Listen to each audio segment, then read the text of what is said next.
Olá, como vocês estão?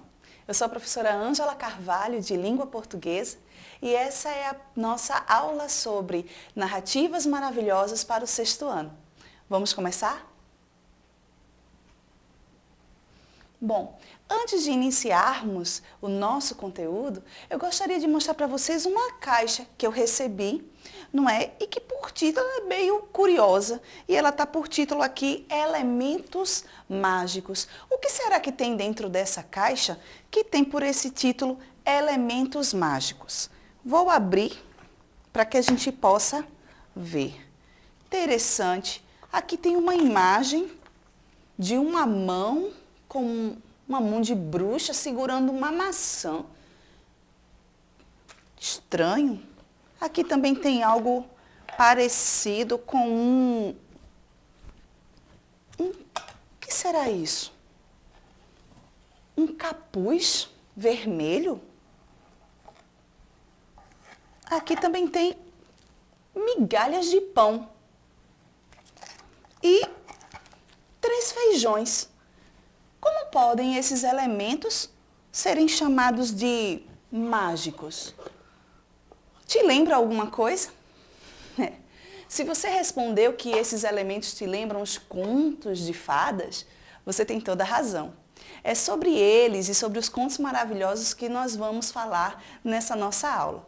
E para iniciarmos, eu trouxe para vocês uma imagem que eu gostaria que vocês reparassem.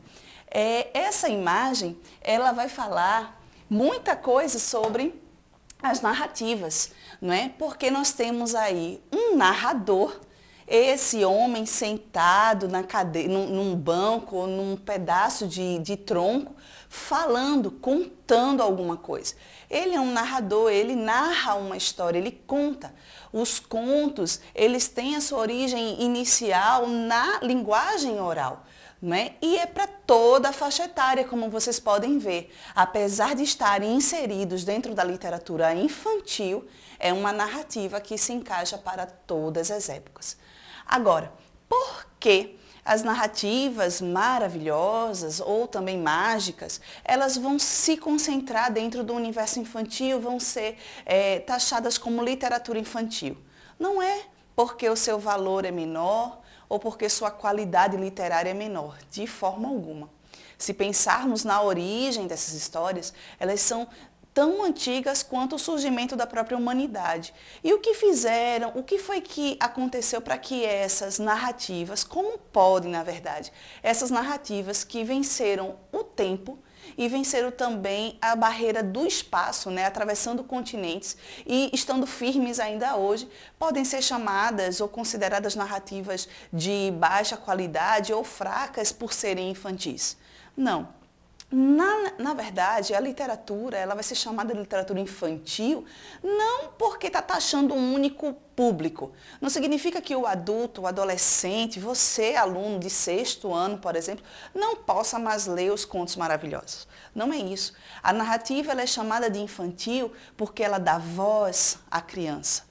Ela mexe com o interior infantil, ela vai favorecer a criança de alguma maneira. Por isso ela é chamada de literatura infantil, porque ela dá voz àquela que muitas vezes não é escutada. Ela vai dar foco maior aos seus medos, às suas angústias, às suas necessidades, aos seus desejos, aos seus sonhos. Vai mexer com o imaginário e por isso ela vai ser tratada como uma literatura infantil. Mas lembre-se, jamais como uma literatura de baixa qualidade, ok? E como vocês podem ver, para todas as pessoas, não só para as crianças. Em especial para as crianças. Bom, de onde veio, né? De onde vêm essas narrativas? O nome delas vem do latim, mirabilia, que vai significar coisas admiráveis. Elas são narrativas que não pertencem à realidade. Tá? Elas não têm compromisso com o que é real, com o que acontece na realidade. Primeiro, porque não são histórias reais e segundo, porque os acontecimentos não estão presos à realidade. Você vai ver coisas maravilhosas acontecendo e que jamais seriam possíveis na nossa realidade.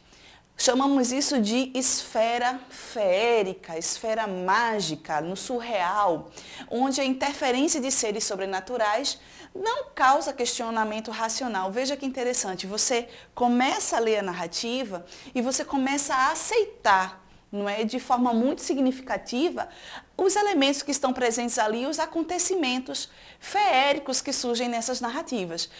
Fadas, duendes, coisas mágicas acontecendo, dragões cuspindo fogo, tudo isso é aceitável na leitura de uma narrativa maravilhosa. Elas não têm compromisso com o real, mas a esfera feérica que ela está inserida faz com que nós, os leitores, aceitemos sem questionamento todos os acontecimentos mágicos que surgem dentro dessa narrativa.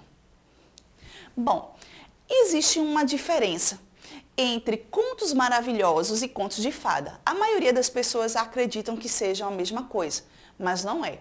Há sutilezas, há sutis diferenças que vão fazer com que cada um siga por um caminho.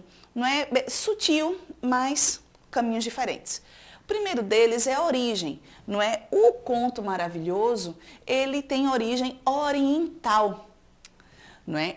A sua problemática é voltada para uma realização exterior. Geralmente essas histórias, elas estão sempre ligadas a provar alguma coisa a alguém, né? Uma realização exterior para que os outros vejam. O seu eixo gerador, o que move a história, o que vai fazer com que a história aconteça, está ligado a um problema social ou um desejo de autorrealização, que é ligado a conquistas de riquezas e bens materiais. Por exemplo, João e Maria, o eixo gerador dessa história é o problema social, é a fome. Tá? Veja um tema do que eu falei sobre tocar a criança no seu íntimo sobre assuntos difíceis. Fome não é algo que você trata com crianças de maneira muito fácil. E as narrativas maravilhosas e mágicas e contos de fada vão tratar sobre assuntos delicados de maneira muito suave para a criança. João e Maria fala sobre fome, fala sobre abandono. As crianças, elas são abandonadas porque os pais não têm o que dar a elas comida, elas são abandonadas. E toda a história vai acontecer devido a esse problema social, relacionado a dinheiro, relacionado a condições, a bens materiais. O gato de botas, o pequeno polegar, Aladim, são exemplos de histórias que elas têm por meio gerador problemas sociais e refletem uma necessidade do personagem principal de crescer, não é, financeiramente, de melhorar a sua condição financeira muitas vezes. E não há existência de fadas, não há presença de fadas. Há a presença mágica, sim, de duendes, gênios, bruxas, outros objetos mágicos, mas não a presença de fadas. Já os contos de fadas, em vez de ter origem oriental, nós temos aí a origem celta. É quando surgem as primeiras mulheres capazes de fazer belas e capazes de fazer maravilhas. São as fadas. A problemática já não é voltada para algo exterior, é voltada para algo interior. É um crescimento interior desse personagem.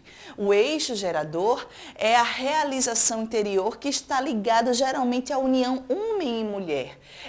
A finalização, a realização desses personagens geralmente está ligada a esse relacionamento, a esse casamento que vai completar um ao outro, trazendo realização. E o espaço em que é desenvolvido é um espaço em que há a presença de fadas, mas há a presença de reis, rainhas, príncipes, princesas, gigantes, tá? Então, cavernas, há esse espaço, há esse cenário maravilhoso, feérico, que é o que nós chamamos de feérico. Bom, por que se produz uma narrativa maravilhosa, um conto de fada, um conto maravilhoso? Bom, essas narrativas, elas vão surgir, assim como as fábulas, com o intuito de ensinar, um intuito didático, um intuito de trabalhar o comportamento, né, moral das pessoas.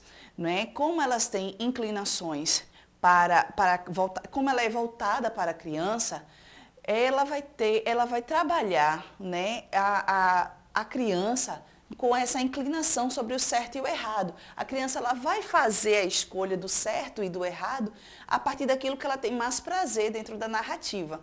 Então, os contos de fada e os contos maravilhosos, eles têm essa característica didática de fazer com que a criança escolha o bem, ao invés do mal, por uma questão de transferência, não é? Bom, onde eu encontro esse gênero?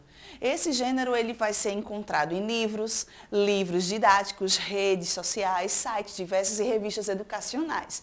Eu trouxe para vocês um exemplar do livro em que eu tirei vários textos das nossas aulas, Contos de Fada, não é? Ele tem aí uma versão muito boa dos contos, inclusive vai trabalhar com vários autores que nós vamos conhecer nas próximas aulas. Bom, e chegamos na hora do nosso desafio.